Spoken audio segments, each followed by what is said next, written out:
यस्य यतोऽन्वयादितरतश्चार्धेष्वभिज्ञस्वराट् तेने ब्रह्महृदाय आदिकवये मुह्यन्ति यत्सूरयः तेजो वारिमृदां यथा विनिमयो यत्र त्रिसर्गो मृषा धाम्ना स्वेन सदा निरस्तकुहकं सत्यं परं धीमहि धर्मः प्रोज्झितकैतवोऽत्र परमो निर्मत्सराणां सतां वेद्यं वास्तवमत्र वस्तु शिवदं तापत्रयोन्मूलनम् श्रीमद्भागवते महामुनिकृते किं वा परैरीश्वरः सद्यो हृद्यवरुध्यतेऽत्र कृतिभिः शुश्रूषुभिस्तक्षणात् नारायणं नमस्कृत्य नरं चैव नरोत्तमं देवीं सरस्वतीं व्यासं ततो जयमुदीरयेत् यं प्रव्रजन्तमनुपेतमपेतकृत्यं द्वैपायनो विरहकातराजुहाव पुत्रेति तन्मयतया तरवोऽभिनेदुः तं सर्वभूतहृदयं मुनिमानतोऽस्मि। श्रीमद्भागवतं पुराणतिलकं यद्वैष्णवानां धनं यस्मिन् पारमहंस्यम् एकममलं सत्यं ज्ञानं परं गीयते यत्र ज्ञानविरागभक्तिनैष्कर्म्यमाविष्कृतं निगमकल्पतरोर्गलितं फलं सुखमुखादमृतद्रवसंयुतं पिबत भागवतं रसमालयं मुहुरहो रसिका भुवि भावुकाः। ज्ञानानन्दमयं देवं निर्मलस्फटिकाकृतिम् आधारं सर्वविद्यानां हयग्रीवमुपास्महे। श्रीरङ्गसिंहगिरिदेशिकपादसेवा प्राप्ताखिलद्रविडवेदरहस्यजातं श्रीगौतमान्वयजमाश्रित भागधेयं गोपालदेशिकमहं शरणं प्रपद्ये। संसारसागरे मग्नं दीनं मां करुणानिधे कर्ममोहगृहीताङ्गं मामुद्धर भवार्णवात्।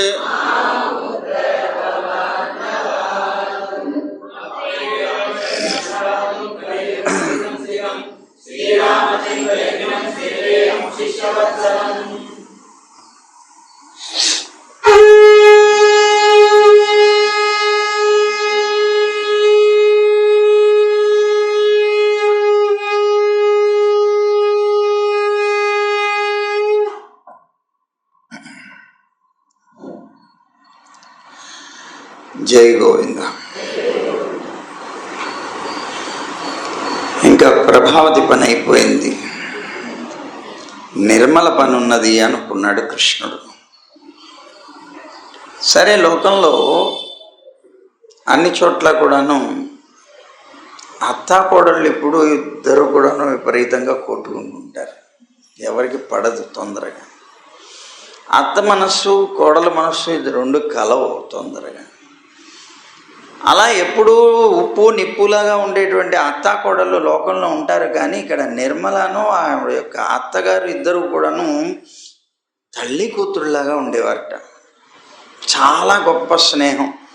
ఆవిడకి కోడలంటే చాలా ప్రేమ, కూతురులాగా చూసుకునేది. ఈవిడ తల్లిలాగా చూసుకునేది అత్తని. అంత ప్రేమతో ఉండేవారట వీళ్ళిద్దరూ కూడా, అత్త కోడళ్ళు ఇద్దరు. సరే వీళ్ళిద్దరూ ఇప్పుడు రోజు ఆ సమయంలో భర్త కూడా లేడు ఇంట్లో, ఇద్దరు పక్క పక్కనే మంచాలు వేసుకొని పడుకున్నారు రోజు రాత్రి, ఆ ఇద్దరు అత్త కోడళ్ళు కూడా. అలా హాయిగా నిద్రపోతున్నారు గుర్రుపెట్టి. సరిగ్గా ఆ సమయంలో కృష్ణుడు వచ్చాడు వాళ్ళ ఇంట్లోకి. కృష్ణుడు ప్రవేశించి లోపలికి వెళ్ళాడు నెమ్మదిగా, వీళ్ళెవ్వరికీ తెలియకుండా తన సేనతో బయలుదేరాడు. లోపలికి వెళ్ళిపోయి అక్కడ ఉన్నటువంటి ఉట్టిలో ఉన్న పెరుగు పాలు అన్నీ తినేసాడు. తినేసిన తర్వాత ఒక వెన్న ముద్దలు తీసుకొచ్చాడు 2. తీసుకొచ్చి వీళ్ళిద్దరూ హాయిగా పడుకొని ఉన్నారే, పడుకున్నటువంటి వీళ్ళ మూతుల మీద ఇలా పెట్టేశాడు, అలా రాసేసాడు. పెట్టేసి వెళ్ళిపోయాడు. సరే మంచిగా నిద్రపోతున్నారు వీళ్ళంతా. ఇప్పుడు వెన్న ఎప్పుడైనా సరే కొద్దిగా గట్టి పడుతుంటుంది, అది ఒంటికి కనుక పెట్టుకుంటే ముడుచుకుపోతుంది వాళ్ళు. సరే పాపం ఈ వెన్న మూతులకు పెట్టేటప్పటికి మూతులు ముడుచుకుపోయాయి, కోతి ముఖాలు అయితే. వీళ్ళు లేచారు పాపం, పొద్దున్నే నిద్ర లేచారు. ఇద్దరికీ ఉన్నాయి. లేచారు, లేచి ఒకళ్ళు ఎదురుగా ఒకళ్ళు కూర్చున్నారు పాపం, కబుర్లు చెప్పుకుంటున్నారు. లేవగానే పనులు ఏం చేసుకుంటాం, ఓ 2 నిమిషాలు కబుర్లు చెప్పుకుంటున్నారు. కబుర్లు చెప్పుకుందామని కదా అని కూర్చున్నారు. కూర్చోగానే కోడలు అత్త మొహం చూసింది, చూసి పుసుక్కు నవ్వేసింది బాబు. ఎందుకు ఆవిడ మూతి కొద్దిగా ఆ కోతి మూతిలాగా అలా అనిపించింది, పంది ముట్టెలాగా అనిపించింది. నవ్వేసింది. నవ్వేసేటప్పటికీ ఈవిడికి విపరీతమైన కోపం వచ్చింది, అగ్గి మీద గుగ్గిలం అయిపోయింది. మామూలుగా అయితే బాగానే చూసుకునేది, ఎందుకు నన్ను చూసి నవ్వుతావు నువ్వు అని అడిగింది కోడల్ని అత్త. ఈ ముఖం చూడండి అంది పాపం కోడలు. నా ముఖం చూడమంటావు, నీ ముఖం చూసుకో అన్నది పాపం ఈవిడ కోపం. ఎందుకు ఇద్దరు ముఖాలు ఒకలాగే ఉన్నాయి పాపం. నీ ముఖం చూడు అంటే నీ ముఖం చూడు అని ఇద్దరు కూడాను. అత్తకి కొద్ది కోపం ఎక్కువ వచ్చింది. నేను పెద్దదాన్ని, నన్ను పట్టుకొని కోడలు నన్ను అట్లా హేళన చేస్తుందా అని చివరికి బాగా కోపం వచ్చి వెంటనే ఇదన్నమాట సంగతి. రోజు వెన్న పోతోంది అంటే పాపం ఆ చిన్నవాడు వాడిని కృష్ణుడిని పట్టుకొని అనేస్తున్నావు అనందరం, నువ్వు తింటున్నావు అన్నమాట, దొంగవి నువ్వు అని అత్తగారు గట్టిగా కేకలేసింది. నేనే తింటున్నా అంటున్నారు, మీ నోటికి ఉంది, మీరు దొంగలే అన్నది పాపం. ఇంకా విపరీతమైన కోపం వచ్చింది. ఆ మాటల నుంచి చేతల్లోకి వెళ్ళింది, ఆ చేతల్లో నుంచి జుట్లలోకి వెళ్ళింది. ఒకళ్ళనొకళ్ళు డిషం కొట్టుకుంటున్నారు విపరీతంగా. ఆ అత్త కోడలు ఇద్దరు కూడాను కొట్టేసుకుంటున్నారు విపరీతంగా. ఎంతసేపటిగా ఆ రణరంగం ఆగట్లేదు. అప్పుడు తలుపు చాటు నుంచి పెద్దగా నవ్వుతూ చప్పట్లు కొడుతూ వచ్చాడు కృష్ణుడు పరిగెట్టుకుంటూ బయట. వాళ్ళిద్దరూ అయిపోయారు, స్టన్ అయిపోయారు పాపం, ఆశ్చర్యపోయారు. ఇదేమిటి చప్పట్లు కొట్టు వీడు వచ్చేదేమిటి అని చూస్తున్నారు పాపం. చూస్తూ ఉండేటప్పటికే మీ ఇద్దరూ వెన్న దొంగలు అన్నమాట అయితే అన్నాడు కృష్ణుడు.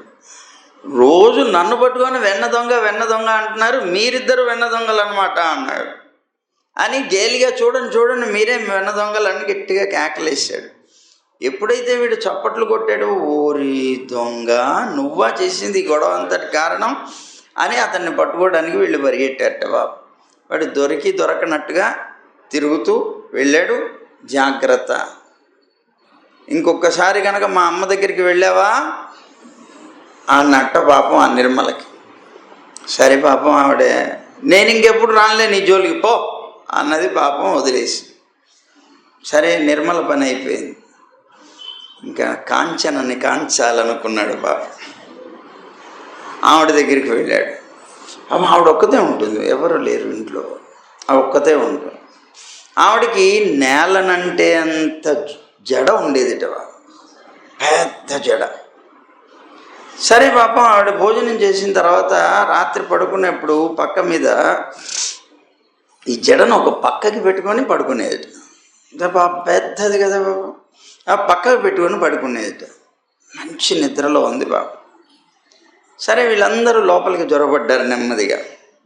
వెళ్ళారు. పాలు, పెరుగు, వెన్న ఏవైతే ఉన్నాయో అవన్నీ కడుపు నిండా ఆరగించేశారు. పిల్లలందరినీ ముందు పంపించేశాడు కృష్ణుడు. ముందు బయటికి వెళ్ళండి అన్నాడు. పంపించేశాడు. వెళ్ళి వాళ్ళ ఇంట్లో అప్పుడే ఒక 2-3 రోజులు అయిందో 4 రోజులైందో ఈనింది ఆవు. ఆ దూడ ఉన్నది. ఆ దూడను నెమ్మదిగా తీసుకొచ్చాడు లోపలికి. తీసుకొచ్చి దాని తోకకి ఈవిడ జడకి ముడి వేశాడు. ముడి వేసేసి వెళ్ళిపోయాడు.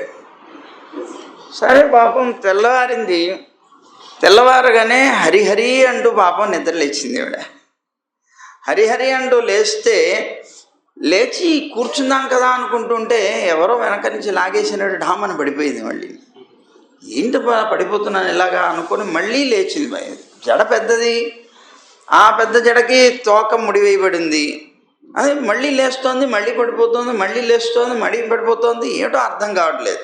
ఇక్కడ ఈవిడ ఇలా అవస్థపడుతుంటే అక్కడ ఆ దూడ కూడా అవస్థపడుతోంది. అందులో ఆ దూడ ఏంటి, కొద్ది రోజుల్లో అప్పుడే పాలు తాగి వచ్చిందేమో. అది పొద్దున్న రాత్రి ఆ పాలు తాగినటువంటిది మళ్ళీ ఆకలి వేస్తుంది. ఆకలి వేసి గంతులు వేస్తుంది. అది తెల్లవారేటప్పటికి ఈ గంతులు వేస్తుండేటప్పటికీ ఆ గంతులతో అది లాగేస్తోంది. ఇది పడిపోతుంది. ఈవిడ మళ్ళీ లేస్తోంది, మళ్ళీ పడిపోతుంది. చప్పట్లు కొడుతూ బయటికి వచ్చాడు కృష్ణుడు. ఎరా దొంగ, నువ్వేనా చేసింది అన్నది పాపం. మా అమ్మ దగ్గరికి వెళ్ళి ఫిర్యాదు చేసావుటగా అన్నాడు. నువ్వు ఇంకెప్పుడైనా చేస్తావా? ఒరే నాయన చేయను, కానీ నువ్వు ముందు తీరదాన్ని. అది పడేస్తోంది, నేను లేవలేకపోతున్నాను, పని చేసుకోవాలి ఇంకా అని గొడవ చేస్తే అప్పుడు వచ్చి విప్పతీసేసి పరుగులు ఎత్తుకుంటూ వెళ్ళిపోయాట కృష్ణుడు. అయితే అసలు రేపల్లెలో ఉండేటువంటి గొల్లబాములందరికీ కూడా కృష్ణుడు అంటే చాలా ప్రేమట, వల్లమాలిన ప్రేమ. అందుకని ఎప్పుడూ కృష్ణుడిని చూడాలి అని అనుకుంటూ ఉండేవారట వాళ్ళు. తన ఇంట్లో లేడు కదా చూసుకోవడానికి, యశోదమ్మ ఇంట్లో ఉన్నాడు. అందులో ఆ యశోదమ్మ ఆ రేపల్లె రాణి, రాజుగారి ఇల్లు, మాటిమాటికి వెళ్ళడానికి అవకాశం ఉండదు. ఆయన్ని చూడాలనే కోరిక. అయితే ఆయన్ని చూడడమే కాదు, ఆయన్ని స్పృశించాలని, ఆయనతో మాట్లాడాలని, అతనికి వెన్న పెట్టాలని, అతన్ని ఆలింగనం చేసుకోవాలని తప్పించిపోతూ ఉండేవారట ఈ గోపికలందరూ కూడా. అందుకోసమని ఫిర్యాదులనే పేరుతో వాళ్ళ ఇంటికి వెళ్ళేవారు అన్నమాట. అది సంగతి. వాళ్ళు ఫిర్యాదులు అనేటువంటి వంక పెట్టుకొని అక్కడికి వెళ్ళి ఫిర్యాదు చేసేవాడు. ఎందుకు ఫిర్యాదు చేసేవారు? మామూలుగా అయితే రాడు కదా. ఇలాంటివి ఏదైనా చేస్తే అప్పుడు తప్పనిసరిగా మమ్మల్ని ఏడిపించడానికి వస్తాడు. అందుకోసం వాళ్ళు వెళ్ళి ఫిర్యాదులు చేస్తే అమ్మ కోప్పడి వాళ్ళని చితక్కొడితే మీ సంగతి చూస్తానని అప్పుడు పరిగెట్టుకుంటూ వచ్చు. అలా తమ ఇంటికి తెచ్చుకునేవారట వాళ్ళని, కృష్ణుణ్ణి. మళ్ళీ కోపం వచ్చి వాళ్ళని ఏడిపించడానికి వస్తాడు. వచ్చినప్పుడు మాట్లాడతాడు, మమ్మల్ని అల్లరి చేస్తాడు. ఆ వంకతో ఆయన్ని బంధించవచ్చు అనుకున్నారు ఆ గోపికలందరూ కూడా. అందుకని మాటిమాటికి చూడడానికి ఫిర్యాదులనే వంక పెట్టుకొని అక్కడికి వెళ్ళేవారు. అక్కడి నుంచి ఇక్కడికి వచ్చిన తర్వాత ఆయన్ని బంధించాలని అనుకునేవారు.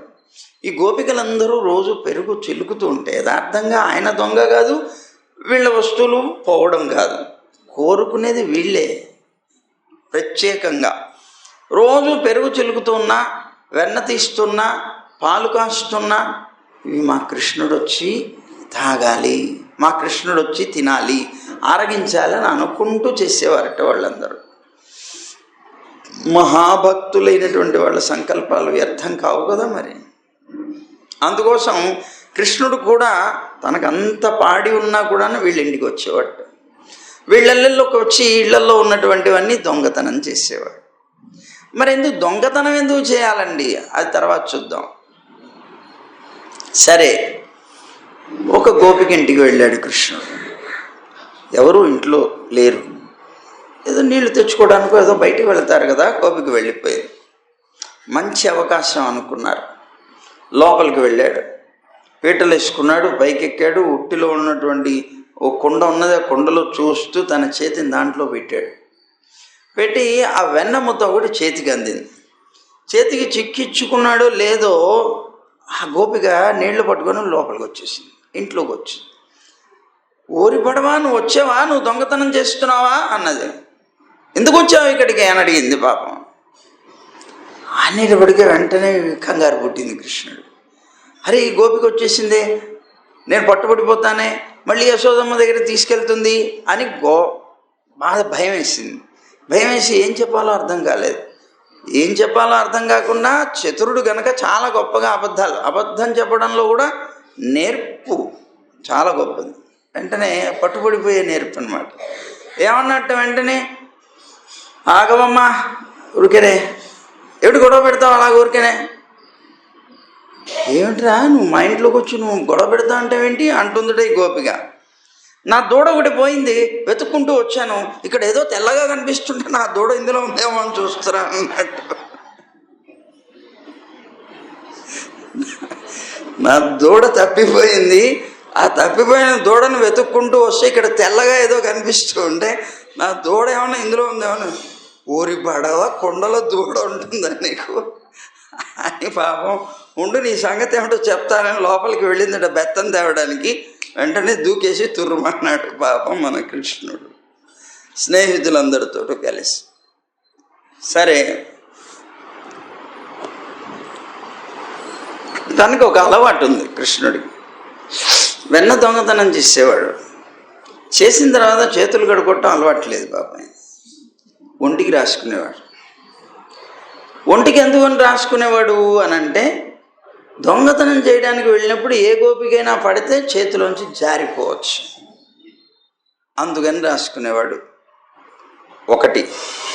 రెండవది తర్వాత చెప్పుకుందాం, ఇప్పుడు కావాల్సింది మాత్రం ఇది. జారిపోవడానికి కోసం రాసుకునేవాడు. సరే, కృష్ణుడిని పట్టుకోవడం చాలా కష్టంగా ఉంది వీళ్ళకి. యశోదమ్మ ఏమో పట్టిస్తే కానీ నమ్మనంటోంది యశోదమ్మ. ఎలా పట్టుకోవాలి, చేత్తో పట్టుకుంటే జారిపోతున్నాడని కొంతమంది కలిసి అనుకున్నారట గోపికలు. ఒక్కడు పట్టుకుంటే కాదు, మనం కొంతమంది కలిసి పట్టుకుంటే వాడు దొరుకుతాడు అనుకున్నారట వీళ్ళు. సరే, వెంటనే ఏం చేశారట, ఒకరోజు ఒక ఇంట్లోకి చేరాడు. చేరిన తర్వాత ఆ పాలు వెన్న మిగడ తింటున్నాడు. సరిగ్గా వీళ్ళందరూ కలిసి వచ్చి గట్టిగా పట్టేసుకున్నారు. అమ్మయ్య, దొరికావురా నువ్వు. రోజు ఒక్కొక్కళ్ళకి దొరకలేకపోతున్నారు, వాళ్ళంతా పుచ్చుకోలేకపోతున్నారు, ఎంతమందికి ఏమైపోతావు నువ్వు దొరకకుండా అని చెప్పి గట్టిగా పట్టుకున్నారు వాళ్ళు. సరే, మొత్తం మీద వాళ్ళందరూ పట్టుకున్నారు. ఈ సంగతి ఏమిటో తేలుస్తాం ఈవేళ, యశోదమ్మ దగ్గర బడిత పూజ ఉంటుంది, నీకు పద అంటూ తీసుకొస్తున్నారు. వీళ్ళు వాళ్ళ సందుల్లోంచి వాళ్ళ ఇళ్ళ దగ్గర నుంచి లాక్కొని ఎలా మన ఏమంటారు 4 రోడ్ల కూడలి ఉంటుంది, ఆ కూడలి దగ్గరికి వచ్చారు. అలా ఈడ్చుకొని వస్తున్నారు కృష్ణుడిని. వాళ్ళు 4 రోడ్ల కూడల దగ్గరకు వచ్చేప్పుడు ఇంకో వీధిలో నుంచి కృష్ణుడిని పట్టుకొని కొంతమంది గోపికలు వస్తున్నారు, ఇంకో వీధిలో నుంచి వస్తున్నారు, ఇంకో వీధిలో నుంచి వస్తున్నారు. వీళ్ళు ఆశ్చర్యపోయారు, ఇదండి మన దగ్గర ఉన్నది కృష్ణుడా కాదా చూసుకుంటున్నారు అందరూ. కృష్ణుడే, ఇంతమంది కృష్ణులు ఏమిటి, ఈ చోద్యం ఏంటో కూడా చూపిద్దాం పదండి యశోదమ్మకి అనుకున్నారు. బాబు, ఈ సంగతి ఏమిటో తేలుద్దాం, ఇవాళ నాటకాలు వేస్తాడా చెప్తాం పదండి అని చెప్పి అందరూ కూడాను ఆ పిల్లల్ని అందరు వాళ్ళ గ్రూపులు తీసుకొని వెళ్ళారు. ఇంటికి వెళ్ళేటప్పటికే యశోదమ్మ ఇంటి తలుపేస్తుంది. గట్టిగా కొట్టారు, అమ్మా యశోద రా, ఇదిగో ఇంతకాలం నుంచి మేము గొడవ పడుతుంటే మా మాట నమ్మలేదు, ఇదిగో పట్టుకొని వచ్చాం, దా చూడు అంటున్నది. పాపం అంటున్నారు వీళ్ళందరూ. ఎవరు అంటోంది యశోదమ్మ. మేమే, ఇదిగో నీ సుపుత్రుణ్ణి తెచ్చాం, దా చూడు అంటున్నారు వీళ్ళు. వస్తున్నాను ఉండండి అని పాపం యశోదమ్మ వచ్చి టక్కని తలుపు తీసింది. రాగానే ఆవిడని చూడగానే బిక్క చచ్చిపోయారు వీళ్ళు. ఆవిడ ఊళ్ళో ఉన్నాడు, ఆవిడ సంకలో ఉన్నాడు కృష్ణుడు. వీళ్ళకి అర్థం కాలేదు, ఇదేమిట్రా దేనికి వచ్చారు అన్నది. ఇదిగో చూడు అన్నాడు. అక్కడ ఉంటేగా కృష్ణుడు లేడు.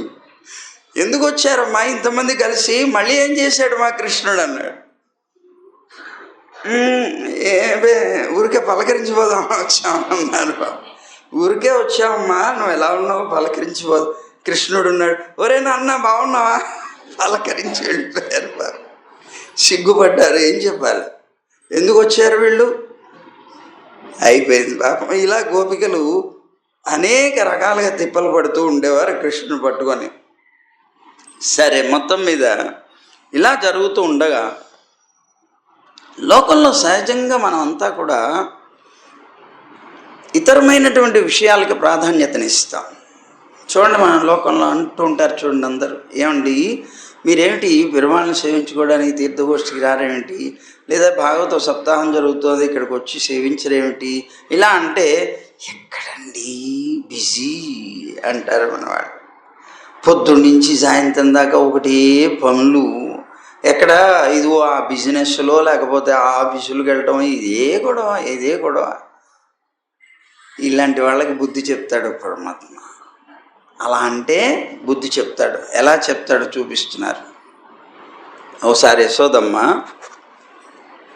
కృష్ణుని ఒళ్ళో పడుకోబెట్టుకుంది, పాలిస్తుంది. చక్కగా పాలు తాగుతున్నాడు, హాయిగా ప్రశాంతంగా తాగుతున్నాడు, ప్రీతితో తాగుతున్నాడు కృష్ణుడు. అలా తాగుతూ ఉండగా పాలు ఇస్తూ చటుక్కున ఒక్కసారి జ్ఞాపకం వచ్చింది. అయ్యయ్యో, పొయ్యి మీద పాలు పెట్టానే, పాలు పొంగిపోతుంటాయని కంగారు పడిపోయింది యశోదమ్మ. ఇక పిల్లవాడు పాలు తాగుతున్నాడు. పాలు పొంగిపోతే పోతాయి కదా, మొత్తం వ్యర్థం అయిపోతాయి. అందుకోసం ఏం చేసింది, ఆ పిల్లవాడిని కాస్త దింపేసింది కింద. దింపేసి పరిగెట్టుకుంటూ లోపలికి వెళ్ళిపో, రే నాన్న ఒక్క నిమిషం వచ్చేస్తా, అదే పాలు పొంగుతున్నాయి, పాలు దింపేసి వచ్చేస్తాను పరిగెట్టుకుంటూ లోపలికి వెళ్ళిపోయింది. సరే, లోపలికి వెళ్ళిపోయినటువంటి యశోదమ్మ ఆ పాలని దింపింది. దింపగానే గుర్తుకొచ్చింది, నిన్న తీసినటువంటి వెన్న ఉన్నది, అది కరగైపోతే మురిగిపోతుందని దాన్ని కరగేయడానికి పెట్టింది పొయ్యి మీద. ఇట్లా ఒక పనికి ఒక పని లోపల ఉండిపోయింది బాబు. కృష్ణుడు అలా కూర్చొని చూస్తున్నాడు. ఇంకా వస్తుంది అమ్మ, పాలిస్తుంది, ఇవ్వడం లేదు ఎంతసేపటికి. అమ్మా అని పిలుస్తున్నాడు, ఇదిగోనన్నా ఇప్పుడే వస్తున్నాను అంటుంది. కొంచెంసేపు మళ్ళీ అమ్మా అని పిలిచాడు, ఇదిగోనన్నా ఇదిగో వెన్న కరిగేసి వస్తాను, వెన్న తీశాను కదా నిన్న అంటోంది. ఏదో ఒకటి వంక చెప్తోంది అమ్మ. నీ సంగతి ఇలా ఉందా అనుకున్నాడు తను. సరే అని ఏం చేశాడు, వెంటనే అక్కడ పాలు చిలుకుతూ ఉన్నటువంటి పాల కుండ ఉంది, అక్కడ పెట్టి ఉన్నాయి. సరే వెళ్ళాడు, చిన్న రాయి తీసుకున్నాడు, డబేలు మంది దాన్ని బద్దలు కొట్టాడు. అంతా ఇల్లంతా పారిపోయింది. మొత్తం అంతా ఇల్లంతా ఇది అయిపోయిన తర్వాత వెంటనే పరిగెట్టుకుంటూ వెళ్ళిపోయాడు ఆ గోశాలకి. గోవులు ఉన్నటువంటి శాలకు వెళ్ళిపోయి అక్కడ దూడలన్నింటినీ వదిలేశాడు. ఆ దూడలన్నీ కూడాను పాలు తాగడానికి తల్లుల దగ్గరికి పరిగెట్టుకుంటూ వెళ్ళిపోయాయి. సరే, ఇంత అయిపోయిన తర్వాత వెళ్ళి ఓ చోట దాక్కుని కూర్చున్నాడు. సరే, యశోదమ్మ వచ్చింది, లోపల పనులన్నీ పూర్తి చేసుకొని వచ్చింది. ఒరే కృష్ణ అనుకుంటూ వచ్చింది బాబు. తీరా చూస్తే కృష్ణుడు లేడు అక్కడ. ఆ కొండంతా బద్దలం అయిపోయింది, మొత్తం అంతా వెన్న మిగడ పాలు అంతా చల్లా చెదరైపోయినాయి. నవ్వుకుంటూ వీడే చేసి ఉంటాడు అనుకున్నది పాపం యశోదమ్మ. అందుకు అనుకుని అల్లరి పిల్లవాడు వీడు, బాగా అల్లరి ఎక్కువైపోయింది అనుకుంటూ బయటకు వచ్చింది. పిలుస్తోంది కృష్ణ కృష్ణ అని. ఆ గోష్టం దగ్గరికి వచ్చింది. అక్కడికి వచ్చేటప్పటికే అప్పుడే కొన్ని రోజుల పాటు ఇదైనటువంటి ఒక దూడలు ఎప్పుడు కూడా, ఆవులు ఎప్పుడు కూడా చూడండి, గోవుల యొక్క దూడలు పాలు తాగాయనుకోండి చాలా ఉత్సాహంగా తోకలెత్తుకొని ఎగురుతాయి. సత్వగుణం అధికంగా ఉంటుంది. అందుకని ఆవు పాలు తాగినటువంటి వాళ్ళు కూడా ఉత్సాహంగా ఉంటారు ఎప్పుడూ కూడా. గేదె ఎప్పుడూ కూడా మందంగా ఉంటుంది. అందుకని గేదె పాలు తాగేటువంటి దూడ చూడండి ఎప్పుడు అలా ఉంటుంది దీనంగా. చూసారా ఎప్పుడైనా? ఆవును చూడండి, ఆవు దూడని చూడండి, గేదె దూడని చూడండి.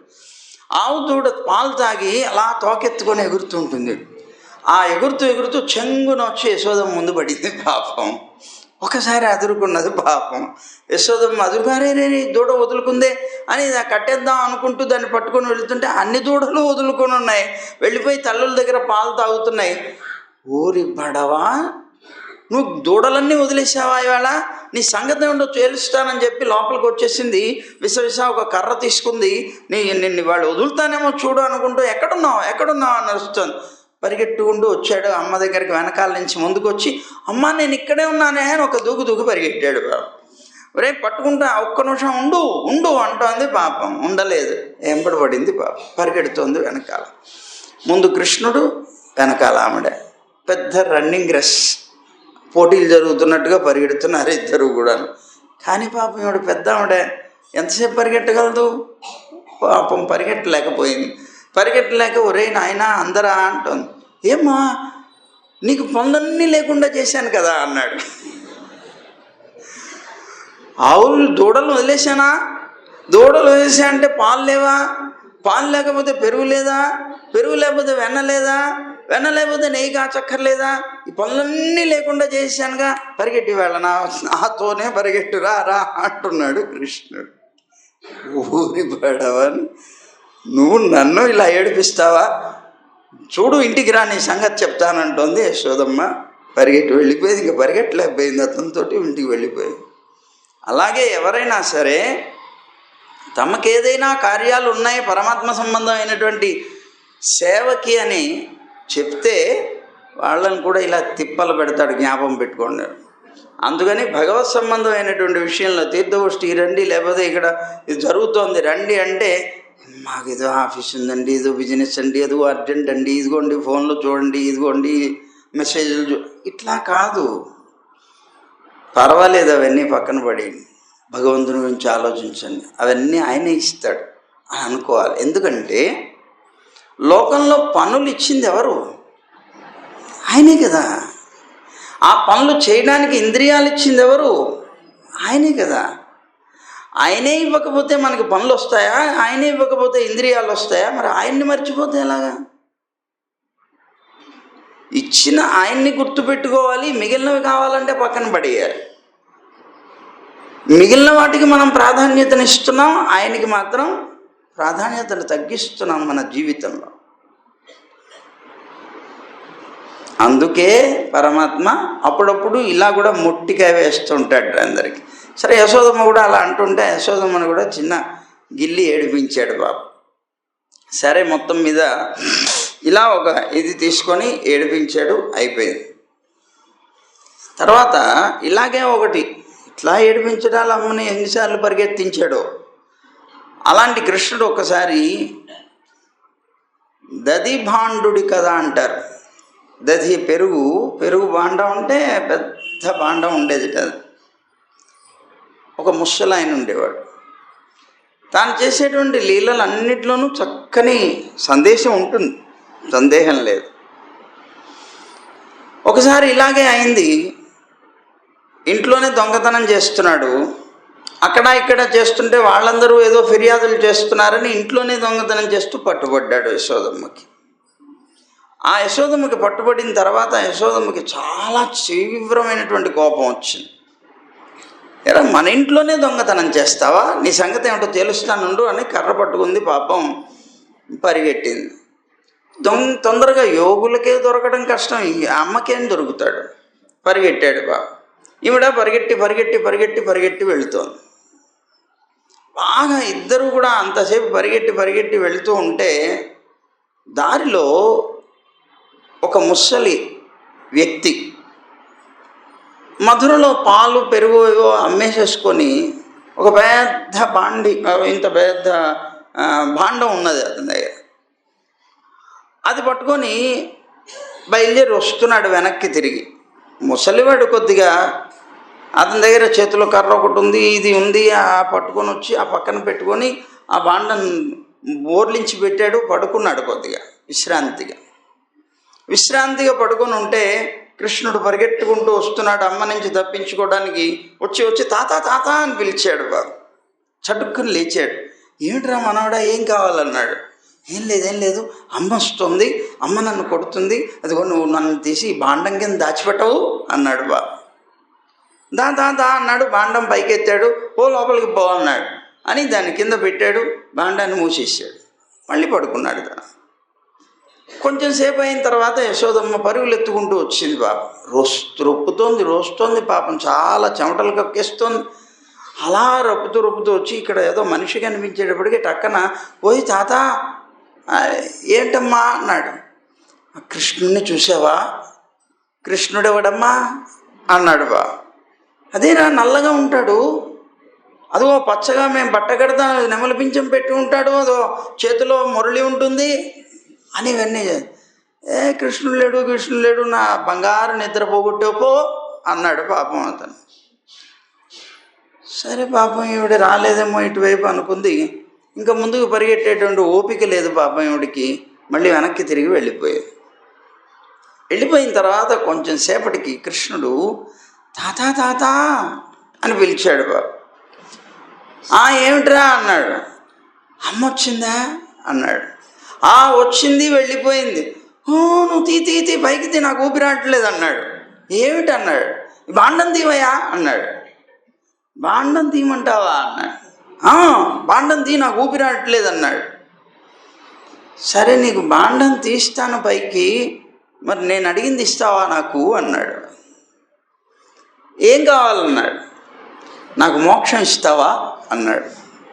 మోక్షం లేదు గీక్షం లేదు, ముందు తీవయా, నాకు ఊపిరాట్లేదంటే బాండం తీ పైకి అన్నాడు. కుండ లేదు గిండ లేదు, పడుకోవయా, అలాగా నా నిద్ర పోగొడుతున్నావు, నేను పడుకుంటా అంటున్నాడు తాత. ఊరు బాబు వీడు గట్టిగుళ్ళగా ఉన్నాడు అనుకున్నాడు కృష్ణుడు.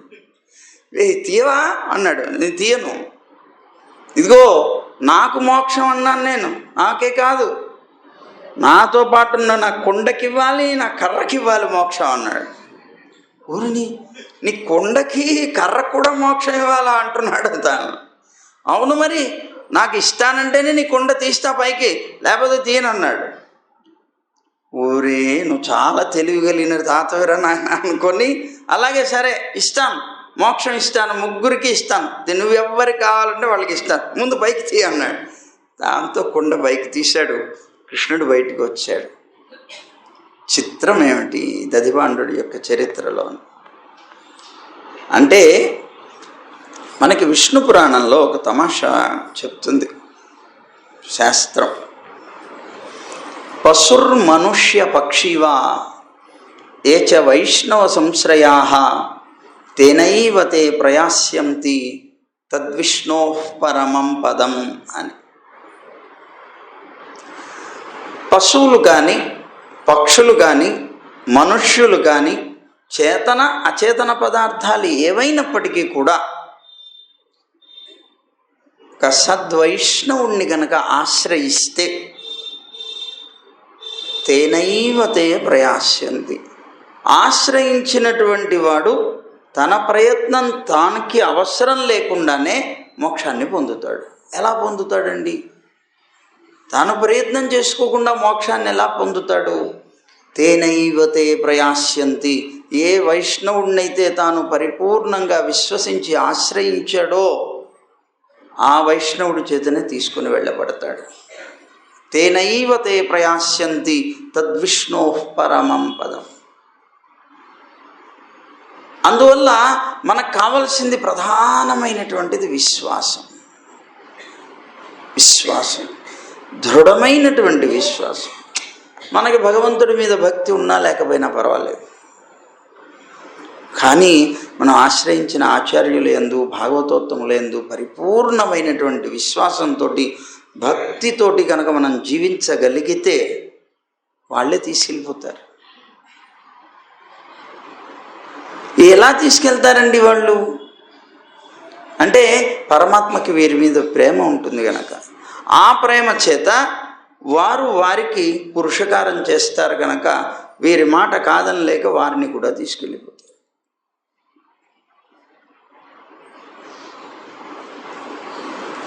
యం యం స్పృశతి పాణిభ్యాం యం యం పశ్యతి చక్షుషా స్థావరాణ్యపి ముచ్యంతే కిం పునర్బాంధవా జనాః అంటారు విష్ణు పురాణంలో.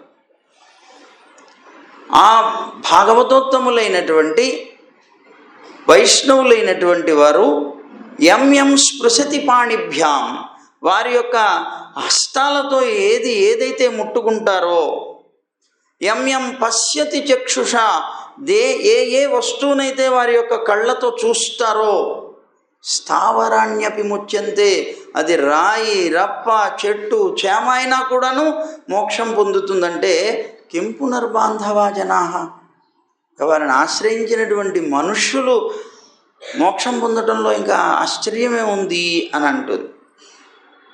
దీనికి మనకి ఘంటాకర్ణుడు అనేటువంటి ఒకతను ఉన్నాడు. హరివంశం అనేటువంటి గ్రంథంలో, భాగవతంలో శ్రీమద్ మహాభారతానికి సంబంధించినటువంటి కిల భాగంగా చెప్పబడేటువంటిది ఒకటి ఉన్నది. ఆ హరివంశంలో ఈ ఘంటాకర్ణుడి యొక్క చరిత్ర వస్తుంది మనకి. ఈ ఘంటాకర్ణుడు అని చెప్పబడేటువంటి వాడు హిమాలయాల్లో తపస్సు చేశాడు. ఇతను పరమ శివభక్తుడు. ఎంత శివభక్తుడు అంటే ఇతర దేవతల యొక్క నామాలు చెవితో వినటానికి కూడా ఇష్టపడేవాడు కాదు. అందుకని ఏం చేశాడు, నారాయణ నామాన్ని అసలు వినేవాడు కాదు. అలాంటి వాడు ఏం చేశాడు, వినిపించకూడదు చెవులకని గంటలు కట్టుకున్నట్ట చెవులకి. అందుకని ఘంటాకర్ణుడు అని పేరు వచ్చింది.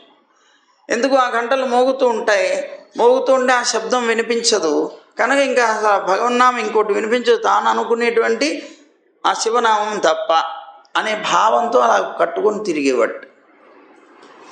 సరే, ఈ ఘంటాకర్ణుడు ఇలా తిరుగుతూ హిమాలయ పర్వతాలకు వెళ్ళి శివుడిని ప్రత్యక్షం చేసుకొని శివుడి ద్వారా మోక్షం పొందాలనుకున్నాడు. అతనికి మోక్షం మీద కాంక్ష ఎక్కువైంది కనుక అతను వెళ్ళి ఆ తపస్సు చేశాడు హిమాలయాల్లో. చేస్తే ఆ తపస్సుకి మెచ్చినటువంటి శివుడు ప్రత్యక్షం అయ్యాడు. నాన్న నీకేం కావాలి అని అడిగాడు. నాకు మోక్షాన్ని ప్రసాదించండి అన్నాడు. అది నా పరిధిలోది కాదన్నాడు. మోక్షం నేను ఇవ్వలేను నాయన, మోక్షం ఇవ్వాలంటే నారాయణుడే ఇవ్వాలి. అయ్యో, నువ్వు మోక్షం ఇస్తావు అనుకొని ఇంతకాలం నుంచి ఆ నారాయణ నామం వినిపించకుండా గంటలు కూడా కట్టుకుని తిరుగుతున్నానే, నీ గురించి తపస్సు చేశానే అన్నాడు. ఏం పర్వాలేదు, నేను ఉపాయం చెప్పాను కదా, నారాయణుడి గురించి తపస్సు చేయి, ఆ కృష్ణుడే నీకు ఇస్తాడన్నాడు. సరే అన్నాడు అని శివుడి యొక్క ఆజ్ఞగా తీసుకొని మళ్ళీ నారాయణ నామాన్ని జపం చేయటం ప్రారంభించాడు. నారాయణ మంత్రాన్ని అద్భుతంగా జపం చేస్తున్నాడు, తపస్సు చేస్తున్నాడు. తీవ్రమైన తపస్సు చేశాడు. చాలా తీవ్రమైన తపస్సు చేసిన తర్వాత నారాయణుడు ప్రత్యక్షమయ్యాడు. ప్రత్యక్షమయ్యి, నాన్న నీకేం కావాలి అని అడిగాడు. అంటే నాకు మరి నువ్వు వరం ఇస్తావా అన్నాడు. ఇస్తానన్నాడు. నాకు నా తమ్ముడికి ఇద్దరికి మోక్షం ఇవ్వన్నాడు. ఇదేమిటి, తపస్సు చేసింది నువ్వు కదా, తపస్సు చేసింది నువ్వు, నీకు నేను వరం ఇస్తానన్నాను, నాకు నా తమ్ముడికి ఇవ్వమంటున్నావు ఏమిటి అన్నాడు. నేను ఒక్కడిని ఎప్పుడు సుఖాన్ని అనుభవించాను, నా తమ్ముడికి కూడా కావాలని కోరుకుంటాను నేను. అందువల్ల నాకు ఈ మోక్షం కావాలి అని నేను కోరుతున్నాను అంటే నాతో పాటు నా తమ్ముడికి కూడా నువ్వు మోక్షం ఇవ్వాలన్నాడు. అతను తపస్సు చేస్తే అతనికి ఇవ్వాలి, నువ్వు తపస్సు చేసావు నీకు ఇవ్వాలి. అతను ఏమీ చేయకుండా నేను ఎలా ఇస్తానయా అన్నాడు. ఏమో నాకు తెలియదు, నువ్వు వరం ఇస్తానన్నావు, నువ్వు ఇవ్వాల్సిందే అన్నాడు. చిక్కుల్లో పడ్డాడు నారాయణుడు. ఏమిటి ఇలా అడుగుతున్నాడు వీడు, ఏం చేయాలి అనుకొని అప్పుడు అన్నాడు కదా, సరే నాన్న మంచిది, నీ తమ్ముడికి ఇవ్వాలంటున్నావు కదా, నీ తమ్ముడికి నా మీద ఏమైనా భక్తి ఉందా అన్నాడు. నా గురించి ఏదైనా ఆరాధన చేయటం కానీ, నా గురించి ఎప్పుడైనా తలవటం కానీ చేస్తూ ఉంటాడా? వాడు నాస్తికుడు అన్నాడు. వాడు నాస్తికుడు అయినప్పుడు వాడి గురించి నువ్వు అడుగుతున్నావు ఏంటన్నాడు. నా గురించి ఏమీ చేయని వాడికి నేను ఎలా ఇస్తానన్నాడు. లేదు లేదు, నువ్వు వరం ఇస్తాన్నావు, ఇవ్వాల్సిందే అన్నాడు. ఆలోచించాడు స్వామి. నా మీద భక్తి లేదంటున్నావు, వాడు ఏం తపస్సు చేయలేదు, నేను ఎలా ఇవ్వాలి వీడికి మోక్షం?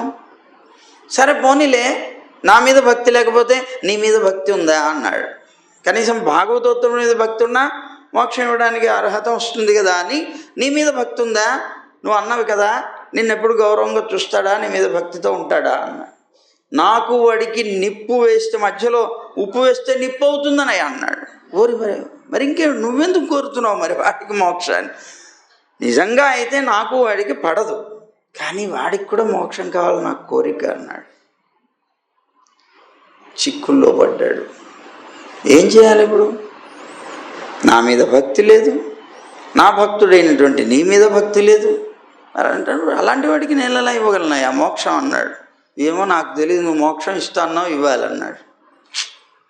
ఆలోచించాడు. సరే ఇస్తున్నాను పో అన్నాడు. ఎలా ఇస్తున్నావు అని అడిగాడు. నీ మీద భక్తి లేదు, నా మీద భక్తి లేదు కదా, ఎలా ఇస్తున్నావు అన్నాడు. నీ చేత అభిమానింపబడ్డాడు కనుక ఇస్తున్నానన్నాడు. నా భక్తుడైనటువంటి నీ చేత అభిమానింపబడ్డాడు కనుక అతనికి మోక్షం ఇస్తున్నాను. నీకు వాడి మీద ప్రేమ ఉన్నది, నీకు వాడి మీద అభిమానం ఉన్నది. ఆ అభిమానం ఉండడం చేత అతను మోక్షానికి అర్హుడయ్యాడు అన్నాడు. అది అన్నమాట ఇక్కడ. అలాగే ఈ దధిబాండు ఉన్నాడే, అతను ఎంతో ప్రేమగా ఆ కుండని ఆ కర్రని కూడా చూసుకునేవాడు. అందుకని నాకు మోక్షం వచ్చేటప్పుడు ఈ వస్తువులకు కూడా కావాలి అని కోరాడు. పరమాత్మ ఇచ్చేశాడు. ఇవ్వడానికి కారణం ఏమిటి అంటే అతని చేత ప్రేమింపబడ్డారు కనుక, అభిమానింపబడ్డారు కనుక. అది అచేతనమైన పర్వాలేదు. యథార్థంగా చూస్తే పశురు మనుష్య పక్షివా అనేటువంటి దాంట్లో ఆ శ్లోకాన్ని బట్టి చూస్తే ఈ కుండకి జ్ఞానం లేదు, ఆ కర్రకి జ్ఞానం లేదు. అవేమి పరమాత్మను మోక్షం గురించి ప్రార్థన చేయలేవు, వాటి ప్రయత్నము చేయలేవు. ఏ ప్రయత్నం చేయలేకపోయినా ఎలాగైతే తేనైవ తే ప్రయాస్యంతి తద్విష్ణో పరమం పదం అన్నట్లుగా ఆయన చేతనే తీసుకొని వెళ్ళబడతాడు పరమపదానికి అన్నట్లుగా, ఇదిగో ఆ కుండ కర్ర కూడా ఈయన వల్ల మోక్షాన్ని పొందాయి. అందువల్ల ఎప్పుడూ కూడా మనం ఆచార్యుల యొక్క శ్రీపాదాలని, భాగవతోత్తముల యొక్క శ్రీపాదాలని వదలకుండా ఉండాలట. మన గజేంద్రుడి ఆ మకరం కూడా ఏమైంది, వదలకుండా ఉంది కాబట్టే పరమాత్మ వచ్చి ముందు దాన్ని చంపేసి దానికి మోక్షం ఇచ్చాడు. యాక్చువల్గా మనం గజేంద్ర మోక్షం అంటాం కాదు, మకర మోక్షం. అది గజేంద్ర మోక్షం కాదు, అది మకర మోక్షం. అలా మోక్షాన్ని ప్రసాదించాడు. అలా మనం ఎంత ఇది ఉన్నప్పటికీ కూడా వదలకూడదు. ఇప్పుడు చూడండి, భగవంతుడు ఉన్నాడు. భగవంతుడిని ఆశ్రయించేటువంటి భాగవతోత్తముడు గురువు, ఆయన పరమాళ్ళ యొక్క పాదాలు పట్టుకున్నారు. ఆయన వచ్చారు, వీడికి దర్శనం ఇచ్చారు. ఇచ్చిన తర్వాత నీకు మోక్షం ఇస్తున్నా అన్నారు. ఆ పట్టుకున్న పాదాలు అలాగే పట్టుకున్నారు. ఆ పరమాత్మ అలా వెళ్ళిపోతున్నారు పైకి. ఆయనతో పాటు పాదాలు పట్టుకుని వీడు కూడా పైకి పోతున్నాడు. ఇలా వెళుతున్నటువంటి ఆయన పాదాలు కనుక వీడు పట్టుకొని ఉంటే వీడు పట్టుకొని వెళ్ళిపోవచ్చు పైకి. అంటే అర్థం ఏంటి? పరమాత్మని ఆశ్రయించినటువంటి వారిని మనం ఆశ్రయిస్తే వారు మోక్షానికి వెళతారు కనుక వారితో పాటు మనని కూడా తీసుకెళ్తారు. అదే మన రామానుజ సంప్రదాయం. మన ఉడైవర్లు కూడా మనం ఆయన్ని ఆశ్రయిస్తే, రామానుజుల్ని కనుక మనం ఆశ్రయించినట్లయితే, రామానుజ దాసులం కనుక మనం అయినట్లయితే మన ప్రయత్నం మనకి ఇంకేమీ అవసరం లేదు. ఎందుకంటే వారే ముందుగానే ప్రార్థించేశారు. అప్పుడు పరమాత్మ కూడా వారికి ఆజ్ఞ ఇచ్చారు, మిమ్మల్ని ఎవరు ఆశ్రయిస్తారో వారిని ఎవరు ఆశ్రయిస్తారో అలా ఒకరిని ఒకరు అలా ఆశ్రయించేటువంటి వారందరికీ మోక్షాన్ని ప్రసాదిస్తాను రామానుజ, ఉడైవరే అని వారు అన్న తర్వాత అప్పుడు వారు మోక్షానికి వెళ్ళడానికి సిద్ధపడ్డారు, పరమపదానికి వెళ్ళడానికి. లేకపోతే మేము రామన్నారు. ఇంకా అయిపోయింది, మీకు ఈ భూమి మీద చేయవలసిన కార్యం అంతా మీరు వచ్చేయండి అన్నట్ట ఉడైవర్లతో రంగనాథుడు. అంటే నేను ఎలా వస్తానన్నారు. అదేమిటి? నన్ను ఆశ్రయించినటువంటి వాళ్ళందరూ ఏమైపోతారు? నన్ను నమ్ముకున్నారు కదా వాళ్ళు, కనుక వారికి నువ్వు మోక్షం ఇస్తానంటే నేను వస్తా, లేకపోతే నేను ఇక్కడే ఉంటానన్నారు. అప్పుడు పరమాత్మ వారిని అనుగ్రహించారు. అందుకనే రామానుజులు ఎప్పుడు కూడా ఉడైవర్లు అంజలి ముద్రతో ఉంటారు. అంజలి ముద్రతో ఉండడానికి వారు గురువులు కదా. ఆచార్యులు ఎప్పుడు జ్ఞానముద్రతో ఉంటారు. మరి రామానుజులు ఉడైవర్లు ఎప్పుడు కూడా అంజలి ముద్రతో ఉంటారు. ఎందుకు అంజలి ముద్ర అంటే వారి చివరి సమయంలో పెరుమాళ్ళని ప్రార్థించారు, అర్థించారు. స్వామి, నన్ను ఆశ్రయించినటువంటి వాళ్ళు ఎవరైనా సరే నీ యొక్క అనుగ్రహానికి పాత్రులు కావాలి, పరమపదాన్ని లభించాలి అని నిన్ను నేను వేడుకుంటున్నాను అని వారు 2 చేతులెత్తి మొక్కి పరమాత్మని ప్రార్థించారట. అందుకనే వారు ఎప్పుడూ అంజలి ముద్రలోనే కనిపిస్తారు మనకి. కానీ ఒక్క తిరుమల మాత్రం జ్ఞానముద్రతో ఉంటారు. అక్కడ ఉండేటువంటి పెరుమాళ్ళకి వారు ఆచార్యులుగా ఉన్నారు, ఆచార్య స్థానంలో అని మరి జ్ఞానముద్రతో ఉంటారు. ఒక చిత్రం ఉంది తెలుసా మీకు? జ్ఞానముద్ర అంటే ఏంటి? జ్ఞానాన్ని ప్రసాదించే ముద్ర. భగవంతుడు ఎంత ఆశ్చర్యకరమైనటువంటి సృష్టి చేశాడండి. చిత్రంగా ఈ ఒక్క చేతిలో జగత్తునంతటినీ చూపించాడు. ఈ ఒక్క చేతిలో జగత్తంతా ఉంది. ఎలా ఉందండి జగత్తు? జగత్తులో అంతా ఉన్నది ఏమిటండి? 3 తత్వాలు. ఏమిటవి? పరమాత్మ, జీవుడు, ప్రకృతి. 3 తత్వాలు. ఈ 3 తత్వాలు ఉంటే జగత్తు ఉన్నట్టే, అంతే కదా? మరి జగత్తంతటినీ కూడా ఈ ఒక్క చేతిలో చూపించాడు. ఎట్లా? మనం జ్ఞానముద్ర అంటాం. జ్ఞానముద్ర అంటే నీకు జ్ఞానాన్ని ఉపదేశం చేసేటువంటి ముద్ర. ఏం జ్ఞానం అది? జాగ్రత్తగా గమనించండి. మనకి ఎన్ని వేళ్ళు ఉన్నాయండి? 5 వేళ్ళు ఉన్నాయి. ఈ 5 వేళ్లలో ఈ వేలు ఉంది కదా, బ్రొటన వేలు, పరమాత్మ, గుర్తుపెట్టుకోండి. ఈ వేలు ఉంది కదా, ఇది జీవాత్మ, గుర్తుపెట్టుకోండి. ఈ 3 వేళ్ళు ఉన్నాయి కదా, ఇది ప్రకృతి. సత్వ రజస్తమో గుణాలు, గుణాలతో కూడిన ప్రకృతి. ఈ 3 ప్రకృతి, ఇది జీవుడు, ఇది పరమాత్మ. చాలా చిత్రమైనటువంటి రచన చూడండి, తమాషా. మనం పరమాత్మని ఈ వేలుని ఎందుకు చెప్పాలి? ఈ వేలుని చెప్పచ్చు కదండి. ఈ వేలు చెప్పచ్చు, ఈ వేలు చెప్పచ్చు, ఈ వేలు చెప్పచ్చు. ఈ వేలే ఎందుకు చెప్పాలి అంటే, నాన్న నీ చేతిలో అలా సృష్టించాడు పరమాత్మ. చూడు తమాషా, ఈ వేలు ఈ వేళ్లతో కలవదు ఎప్పుడు. ఈ వేలు సపరేట్గా ఉంటుంది. ఈ జీవుడు అనేటువంటి వేలు ఎప్పుడు కూడా కలిసి ఉండేది ప్రకృతితోనే, పరమాత్మతో కలిసి ఉండడు. ఎప్పుడూ ప్రకృతితో కలిసి జీవనం సాగిస్తుంటాడు జీవుడు. నీకు గురువులు ఉపదేశం చేస్తారు, నాన్న నువ్వు ప్రకృతితో కాదురా పరమాత్మతో కలిసి ఉండాలి అని. నువ్వు ప్రకృతితో కాదు కలిసి ఉండాల్సింది, పరమాత్మతో.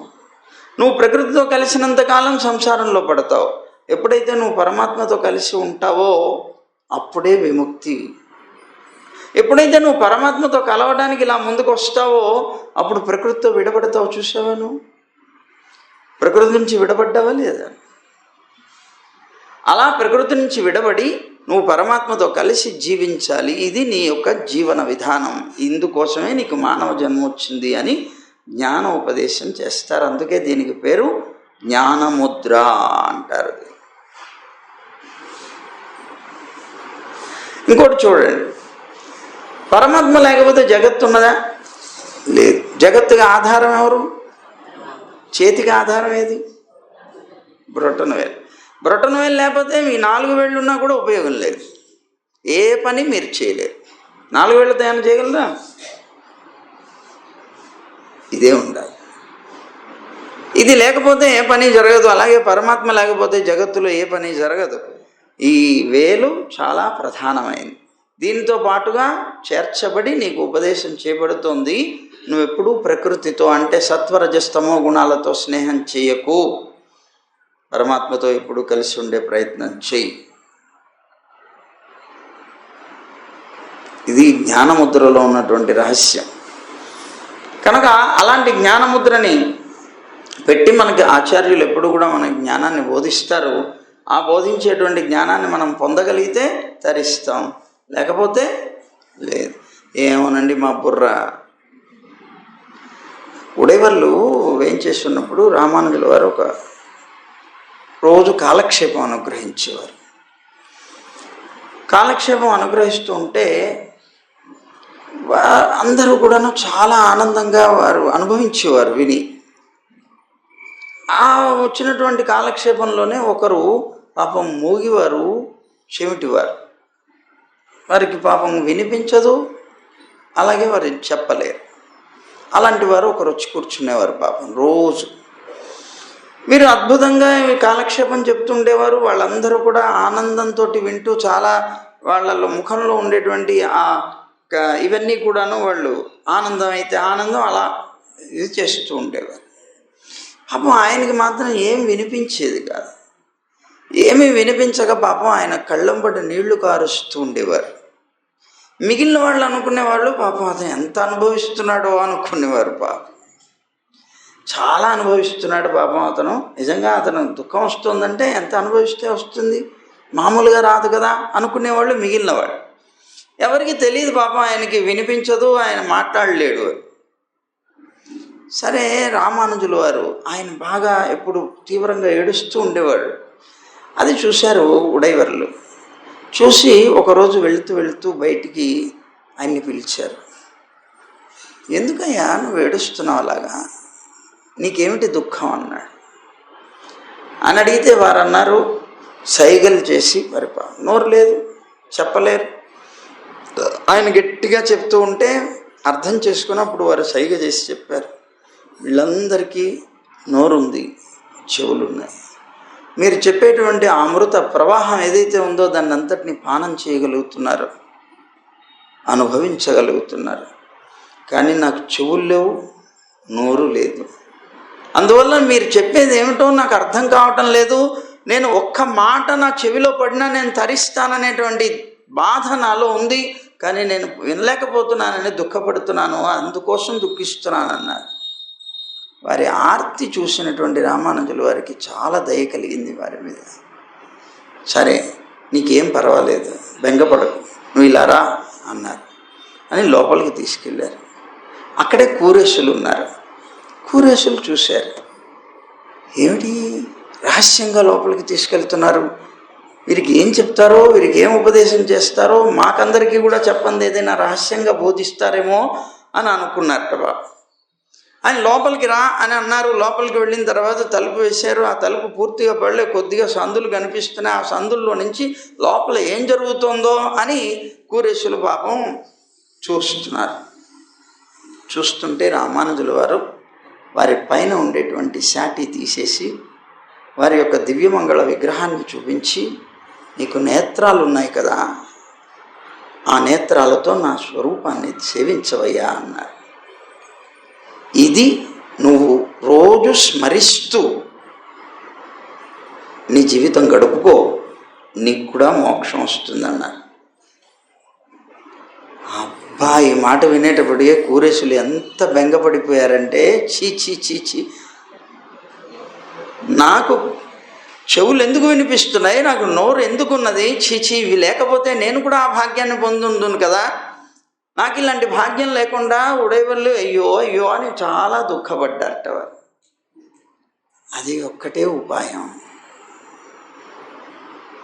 మనకి జ్ఞానం ఉన్నా, మనం సాధన చేయగలిగినా చేయలేకపోయినా, పరమాత్మని పరిపూర్ణంగా విశ్వసించి బ్రతకలేకపోయినా, ఏమైనా సరే ఆచార్యుల యందు పరిపూర్ణ విశ్వాసం పెట్టుకొని జీవించగలిగితే చాలు.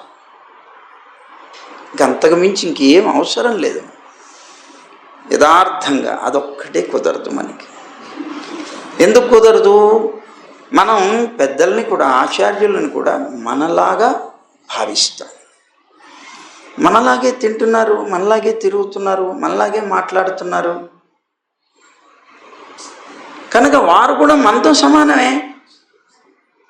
అందుకని మామూలుగా ఉండేటువంటి వ్యక్తులతో ఎలాగైతే మాట్లాడతామో మనం గురువులతో కూడా అలాగే మాట్లాడేస్తాం. పర్వాలేదు, మనలాగే ఉంటున్నారు కదా వాళ్ళు కూడా అని మనం భావిస్తాం. అక్కడే మనం పడిపోతాం. అందుకే మనకి భాగవతంలో అనేక సార్లు వచ్చింది, గురువుని దైవంగా భావించి ఎవరైతే ఉండగలుగుతారో, విశ్వాసంతో జీవిస్తారో, వారు చెప్పినటువంటి మాట తూచా తప్పకుండా ఎవరైతే పాటిస్తారో, ఇంకా వాళ్ళకి మోక్షం గురించి వాళ్ళు చేయవలసిన ప్రయత్నమే లేదు అన్నారు. చెప్పారు మనకి ఇంతకుముందు.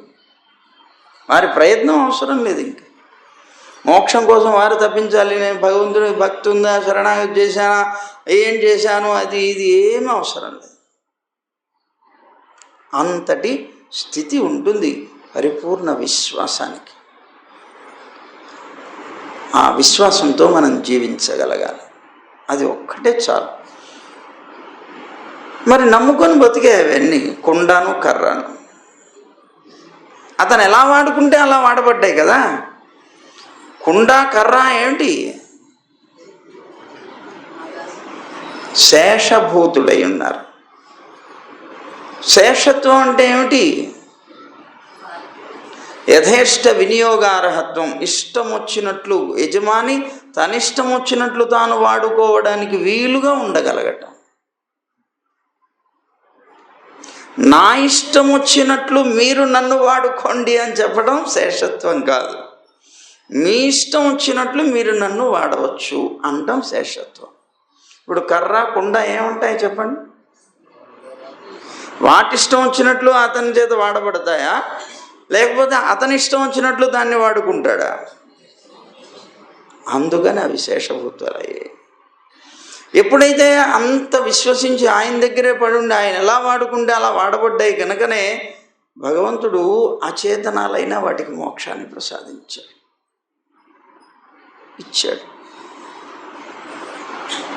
అది చాలా ముఖ్యమైనటువంటి ఈ దధిభాండుడి యొక్క చరిత్రలో మనకి తెలిసేటువంటి ఒక విషయం అన్నమాట అది. అందువల్ల తప్పనిసరిగా మనం పొందవలసినటువంటిది జ్ఞానం ఇది అని చెప్పారు. అందుకని ఏం చెప్పారు? అయ్యా అది ఒక రాయైనా రప్పైనా, ఇప్పుడు దానికి అది అచేతనం కదండి, దానికి ఎలా ఇచ్చాడు మోక్షం పరమాత్మ? ఆయన అడిగితే మాత్రం ఇవ్వాలా? అంటే దానికి సమాధానమే విష్ణు పురాణంలో ఇంకో శ్లోకం. యం పశ్యతి యం స్పృశతి పాణిభ్యాం. మరి ఆ కొండని కర్రని అతను రోజు చేత్తో పట్టుకునేవాడు కదా, ఆయన చేత స్పృశింపబడ్డాయి కదా. రోజు ఆ కర్రని ఆ కొండని చూశాడా లేదా? అలా చూసినప్పుడు యం పశ్యతి చక్షుష, తన యొక్క నేత్రాలతో వాటిని చూస్తున్నాడు కదా, దాని చేత పవిత్రమవుతాయి. అందుకనే మనకు పెద్దలు ఏం చెప్తారు? రోజు తప్పనిసరిగా ఆలయానికి వెళ్ళు, భగవంతుడి దగ్గరికి వెళ్ళు. భగవంతుడిని నువ్వు చూడడానికి కాదు, ఆయన దృష్టి నీ మీద పడ్డాను. ప్రతిరోజు ఆచార్యులు ఉంటే సేవించుకో, శ్రీపాద తీర్థం తీసుకో. ఎందుకు? వారి యొక్క దృష్టి నీ మీద పడ్డాను. ఆ భగవంతుడి యొక్క, పెద్దల యొక్క, భాగవతోత్తముల యొక్క దృష్టి మన మీద పడితే మనకు ఉండేటువంటి సకల పాపాలు పోతాయి. కనిపించట్లేదు కదా అనుకుంటాం మనం. కనిపించినంత మాత్రాన పోవు అని ఎప్పుడూ అనుకోక్కర్లేదు. శాస్త్రం అబద్ధం కాదు కనుక విశ్వాసం కావాలి. అందుకని తప్పనిసరిగా పరమాత్మని దర్శనం చెయ్యాలి. రోజు కూడా ఆయన కంట్లో పడాలి. పెద్దలు ఉంటే పెద్దల్ని సేవించాలి, వారి దృష్టిలో పడాలి. తప్పనిసరిగా చేయవలసినటువంటి కృత్యం అది. అలా ఇదిగో ఈ విష్ణు పురాణం మనకి తెలియచేస్తుంది. అతని యొక్క స్పర్శ, అతని యొక్క చూపు వాటి మీద పడ్డాయి కనుక అచేతనాలైనా కూడా అదే చెప్పారు. ఇక్కడ ఏంటన్నారు? స్థావరాణ్యపి ముచ్యంతే, స్థావరములైనా కూడా మోక్షం పొందుతాయి అన్నారు. కిం పునర్బాంధవాజ, ప్రాణంతో ఉన్నటువంటి మనుషుల గురించి ఇంకేం చెప్పాలయ్యా? ఇది చాలా ముఖ్యమైనటువంటిది. అందువల్ల దధిభాండు యొక్క లీలలో పరమాత్మ మనకి ఆ విషయాన్ని తెలియజేశారు. సర్వం శ్రీకృష్ణార్పణమస్తు. గోవింద జయ జయ గోపాల జయ జయ,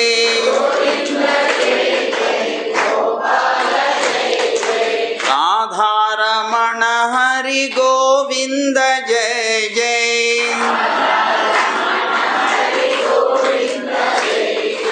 గోవింద జయ జయ గోపాల జయ జయ,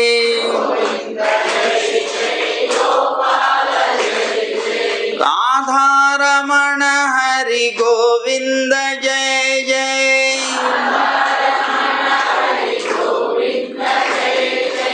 గోవింద గోవింద గోవింద జయ జయ,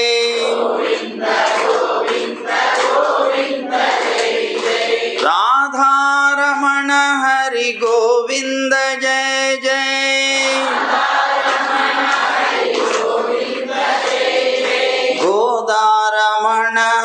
हरि गोपाल जय जय।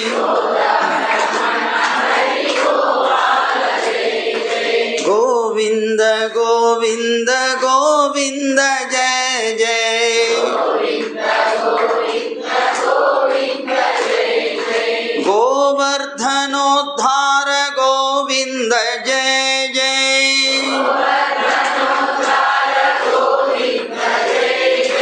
गोपी मनोहर मुकुंद जय जय।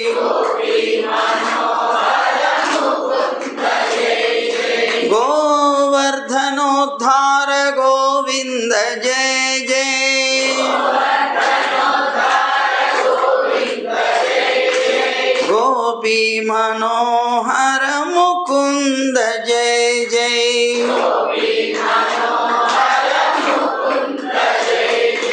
गोविंद गोविंद गोविंद जय जय।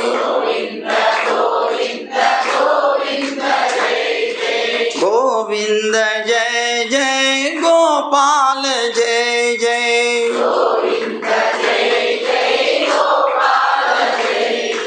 गोविंद जय जय गोपाल जय जय।